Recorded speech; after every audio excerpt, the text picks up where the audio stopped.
सुमित्रा भरी दुनिया में अकेली थी। ऐसा भी नहीं था कि उसका कोई सगा वाला जीवित नहीं था। उसके 2 बेटे थे और एक बेटी भी थी। बड़ा बेटा गोपाल जो बहू के द्वारा कानाफूसी करने पर कब का उनसे अलग हो चुका था, और छोटा बेटा अजीत जो गलत संगतों में पड़कर तबाह और बर्बाद हो चुका था। उसका जीना ना जीना एक समान था। अजीत कब घर आता और कब निकल जाता इसका पता उससे भी नहीं रहता। कई बार नशे की लत के चलते कई कई दिनों तक वह घर से दूर रहता। बेटी तो फिर भी पराया धन थी, और पिछले 4-5 सालों में वह कभी कभार ही मायके आई थी। पहले पहल तो वह खूब आती रहती थी, मगर बाद में वर्ष बीतने पर माँ के प्रति मिलने का उसका उत्सव भी कम हो गया था। घर की हालत तो एकदम खराब हो गई थी। दीवारें ना जाने कब से रंग रोगन की मांग कर रही थी। कई जगह पपड़ियाँ जम गई थी तो कई जगहों से प्लस्तर भी झड़ गया था और ईंटें बाहर को झाँक रही थी। अतः देखने वाला सहजता से अनुमान लगा सकता था कि इस घर में रहने वालों की आर्थिक स्थिति कितनी जर्जर होगी। फर्नीचर के नाम पर टूटी फूटी 2 चारपाइयाँ, इसके अलावा एक लोहे की अलमारी थी जो जगह जगह से जंग खाई हुई थी। फर्नीचर और घर की इस दुर्दशा के लिए शायद सुमित्रा का छोटा बेटा ही काफ़ी हद तक जिम्मेदार था। घर का सामान धीरे धीरे उसके नशे की भेंट चढ़ गया था।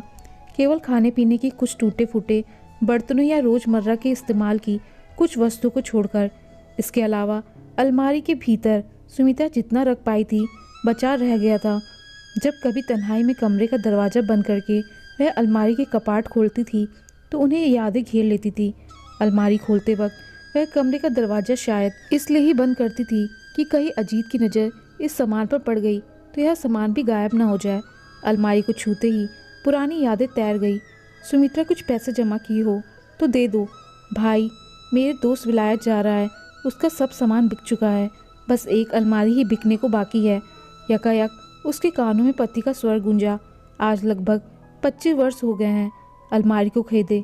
कितना कुछ बदल गया है इन 25 वर्षों में। अब ना तो उसके पति ही जिंदा है और ना ही उनका वह दोस्त जिससे उन्होंने अलमारी खरीदी थी।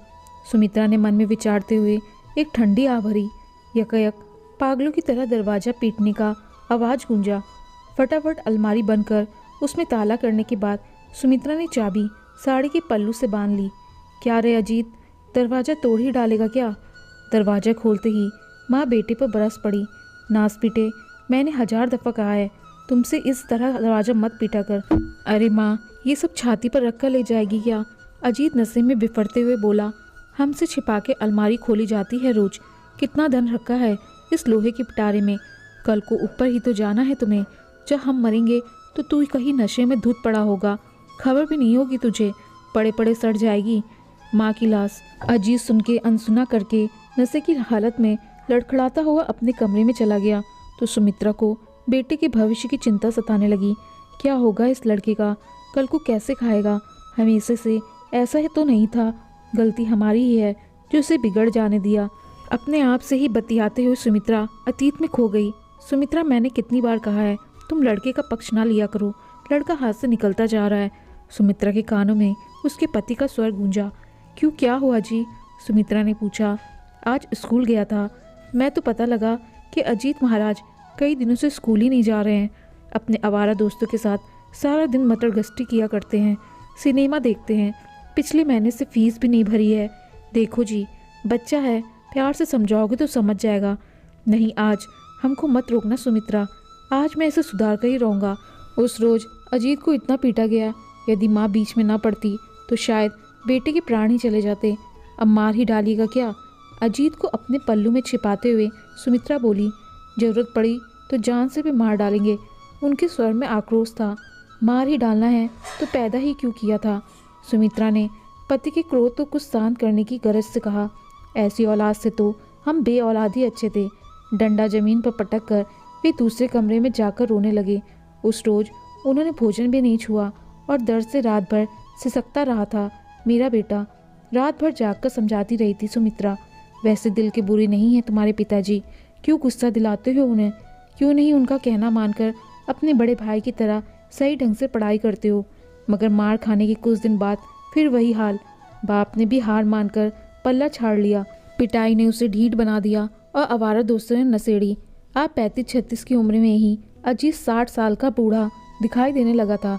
बिखरे हुए लंबे बाल, जिनमें आधे से ज़्यादा सफ़ेद बाल थे, बड़ी हुई दाढ़ी, नशे में लाल धसी हुई आंखें, अस्त व्यस्त बदबूदार मैले और फटे हुए कपड़े जिन्हें सुमित्रा ही सिलती और धोती थी।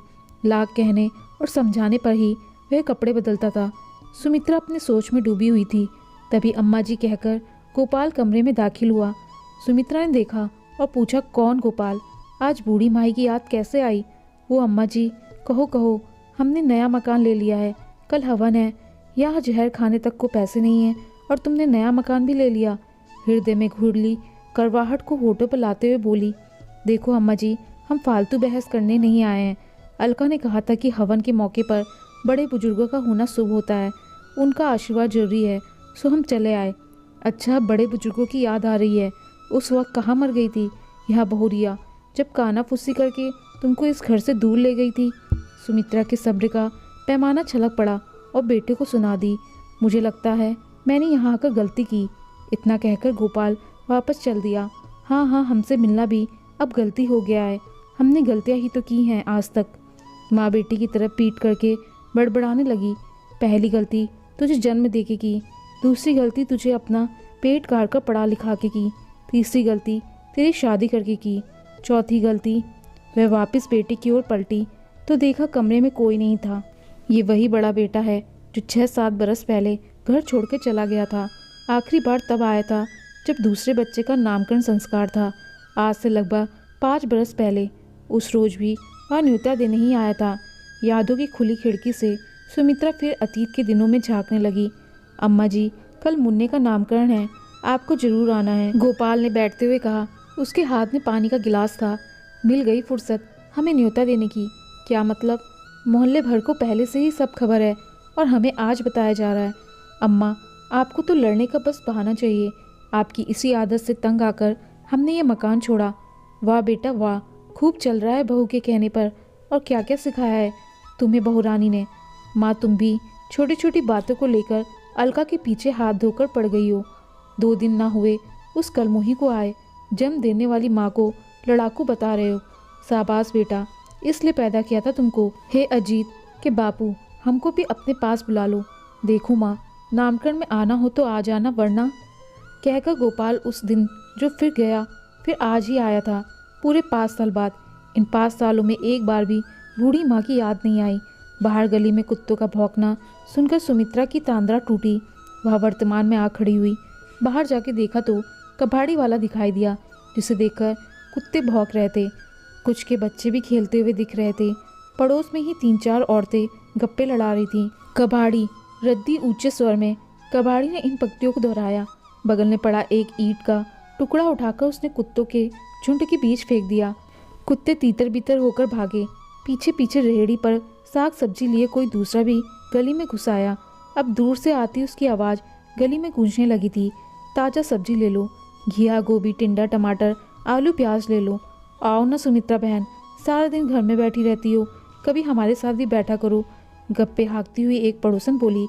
क्या करूं, कहीं भी उठने बैठने की इच्छा नहीं होती, कहकर सुमित्रा उन औरतों के बीच जा बैठी। गोपाल किस लिए आया था? कुछ उखड़ा सा लग रहा था। हमने दुआ सलाम की तो कोई जवाब नहीं दिया उसने। बड़ी जल्दी में था शायद।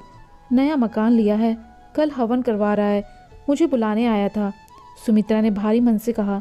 ये तो खुशी की बात है, कब लिया नया मकान? कौन सा यहाँ रोज आता है वो, जो मैं उसके बारे में कुछ बता पाऊँ? सुमित्रा की बात में हल्का चिड़चिड़ापन और गोपाल के प्रति क्रोध छलक रहा था। जैसे वह तुम्हारे लिए अजनबी, वैसे ही वह मेरे लिए अजनबी। पूरे 5-6 बरस बाद आया था। हाय राम, क्या जमाना आ गया है। सगा बेटा भी माँ की सुध-बुध नहीं लेता। पड़ोसन ने ऐसा कहा तो सुमित्रा की रुलाई छूट पड़ी। वातावरण में दुख और वेदना की लहर दौड़ गई। क्या करूं यशोदा, मेरे तो भाग ही फूटे हैं। दुनिया जहाँ मैं अकेली रह गई हूँ, सबसे अलग थलग पड़ गई हूँ। क्या हम नहीं जानते तुम्हारा दर्द सुमित्रा बहन? जब तक भाई साहब जिंदा थे क्या रौनक रहती थी। यशोदा ने सुमित्रा की दुखती रग पर हाथ रखते हुए कहा। और आज देखो, मरघट सा सन्नाटा छाया रहता है। क्या तुम जाओगी गोपाल के यहाँ हवन में? दूसरी पड़ोसन बोली। मैं तो उन लोगों के लिए मर चुकी हूँ, फिर भी माँ होने के नाते तुम्हें जाना चाहिए। ठीक है, देखूंगी, तबीयत ठीक रही तो, कहकर सुमित्रा ने बात टाल दी। हमें ही देख लो, संतान का कितना सुख मिल रहा है। 2 बेटे हैं, एक शादी होते ही बहू के साथ निकल गया तो दूसरा ऐसा बिगड़ा कि पक्का नशेड़ी हो गया। कमाना तो दूर, उल्टा घर के बर्तन भी बेच दिए हैं उसने। बोझ बन गया है मुझ पर। कल को मैं गुजर गई तो भूखे मरेगा। अपनी अपनी किस्मत है। हमारे बच्चे तो अभी ठीक रहते हैं, पर आगे चल के पता नहीं, यशोदा ने कहा। ए बुढ़िया, कहाँ मर गई बुढ़िया? घर के भीतर से अजीत का तेज स्वर सुनाई पड़ा। कैसे पुकार रहा है? यशोदा ने कहा। शायद नशा टूट गया है और भूख लगाई है कमबख्त को। सुमित्रा ने उठते हुए कहा। बताओ, माँ कहकर नहीं पुकार सकता क्या? यशोदा बोली। क्या कहे बहन, अपने कर्म है, शायद पिछले जन्म का कुछ भुगतना रह गया है। चलते चलते सुमित्रा बोली और घर में प्रवेश हो गई। बुढ़िया, कहाँ मर गई थी? कब से गला फाड़े चिल्ला रहा हूँ। भीतर खड़ा बेटा माँ को देखते ही बरस पड़ा। सारा दिन गप्पों में गुजार देती है। खाना क्या तेरा बाप बनाएगा? मुझे जोरों की भूख लगी है। बेटा, तुम्हारी नौकर नहीं हूँ मैं, समझे? आंखें किसी और को दिखाना। सुमित्रा ने भी रौद्र रूप धारण कर लिया। मुझे ही नोचर खा ले तो चैन पड़ जाएगा। बहुत कमा कर लाया है ना बेटा, जो पकाती फिरूं। अभी जिंदा हूँ तो खा रहे हो, कल को मर जाऊंगी तो अपनी हड्डियाँ खाना। ज़्यादा मत बोल बुढ़िया, खाना पका। अजीत ने रौब झाड़ते हुए कहा। खिचड़ी पकी हुई है, अंदर पतीले में रखी है।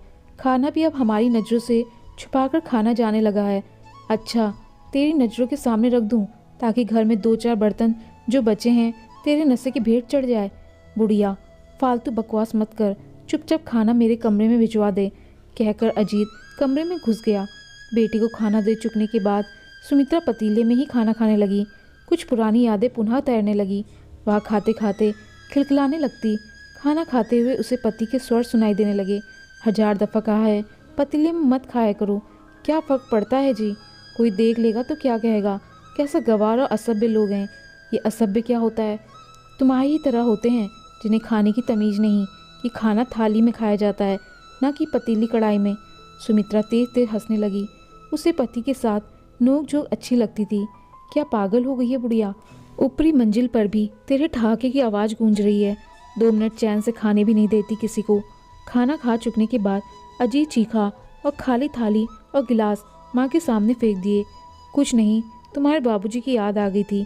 नाम मत लो उनका, उन्हीं की वजह से हम इस नरक में पड़े हैं। ये जो 2 दाने अन्न के पेट में जा रहे हैं, उन्हीं की पेंशन की बदौलत खा रहे हो। उन्होंने तो जितना हो सका तेरा भला ही किया। ये नरक तो तूने अपने वास्ते खुद ही चुना है। क्या खाक भला किया है? सुमित्रा ने अजीत को सच्चाई बताई। अजीत बोला, हर वक्त मारते रहते थे, पूरे जल्लाद थे जल्लाद। तुम्हारे भले के लिए ही पीटा था उन्होंने। अच्छे से पढ़ लिख जाते तो आज ये हाल ना होता तुम्हारा। भैया ने कौन सा तीर मार लिया? कुछ भी है, अपना पेट तो पाल रहा है, उसके बाल बच्चे भूखे तो नहीं मर रहे। सुमित्रा ने पानी पीते हुए कहा। अब तो नया मकान भी ले लिया है उसने, 4 पैसे बचा ही रहा है। बकवास मत कर, मैं बाहर जा रहा हूँ। पेट भरकर खा चुकने के बाद डकार लेते हुए अजीत बोला। जब बेटा चला गया तो सुमित्रा ने दरवाज़ा बंद करके पुनः अलमारी से कपाट खोले। इस बार जेवरे पर उसकी दृष्टि गई तो कुछ सुहानी यादें और ताज़ा हो उठी। क्या सुमित्रा, बार बार जेवरे को निहारते रहने से तुम्हारा मन नहीं आघाता? पति का स्वर कानों में गूंजा। ये जेवर मैं अपनी बहुओं के लिए ली हूँ। जब बेटों की शादी होगी तो उनकी बहुएं पहनेगी। सुमित्रा पुनः वास्तविकता में लौट आई। अजीब सी अनुभूति के साथ वह गहनों को हाथ से स्पर्श करने लगी। यकायक उसके हाथ रुक गए जब बाली के जोड़े में से एक बाली गुम देखकर उसे वह घटना याद हो आई जो बड़े बेटे के घर छोड़ने के कारण बनी थी। आए दिन छोटी मोटी नोकझोंक तो होती ही रहती थी, मगर उस दिन बहू ये क्या, कान में सिर्फ एक बाली है, माँ जी दूसरी बाली गुम हो गई है। हाय राम, 2 दिन गहने डाले नहीं हुए और खोने भी शुरू कर दिए। मैंने इतने वर्षों से संभाल के रखे थे, जानबूझकर तो नहीं खोए माँ जी। बहू तू इतनी नासमझ तो नहीं है जो जानबूझकर खोएगी। मुझसे उलझने के तुझे नए नए बहाने जो सूझते हैं माँ। गोपाल ने बीच में हस्तक्षेप करते हुए कहा। कह तो रही है जानबूझकर नहीं खोया, फिर क्यों बहस कर रही हो? अच्छा, मैं बहस कर रही हूँ? वाह बेटा, बहू को डांटने के बजाय उल्टा मुझे दोष दे रहा है। मैं तंग आ चुका हूँ रोज रोज की किचकिच से। तो ठीक है, तुम लोग अपना जुगाड़ कहीं और कर लो, मगर घर खाली करने से पहले मेरे गहने आज अभी और इसी वक्त मुझे दे दो। हाँ, बहू ने मुंह फुलाते हुए कहा। वैसे भी ये 2 कौड़ी के गहने पहनना किससे पसंद है? तुम्हारे लिए तो मैं भी 2 कौड़ी की हूँ। जब जन्मा हुआ ही पराया हो गया तो तुझसे क्या उम्मीद करूँ? गुस्से में माँ द्वारा कहे गए 2 वचन भी सहन न कर सके बेटे और उसके बाल बच्चे 2 दिन में ही नए मकान में मोह माया के सब बंधन त्याग कर शिफ्ट कर गए थे वे। सुमित्रा का मन दुख से भर उठा। वह अलमारी के कपाट बंद करना चाहती थी कि उसके हाथ से टकरा गई कोई चीज़, फर्श पर जा गिरी। उसने देखा तो दवा की शीशी थी जो फर्श पर गिरकर चूर चूर हो गई थी। ये शीशी पिछले 10 वर्षों से अलमारी में पड़ी थी। दिल के दौरे के लिए आखिरी बार इस्तेमाल की गई थी उसके पति द्वारा। काफ़ी तड़पे थे उसके पति दूसरे हार्ट अटैक के वक्त। बड़ी मुश्किल से सुमित्रा ने बेटों को आवाज़ देकर बुलाया था। सुमित्रा तो अपनी बेटी रूपी के साथ बस रोए जा रही थी। क्या हुआ माँ?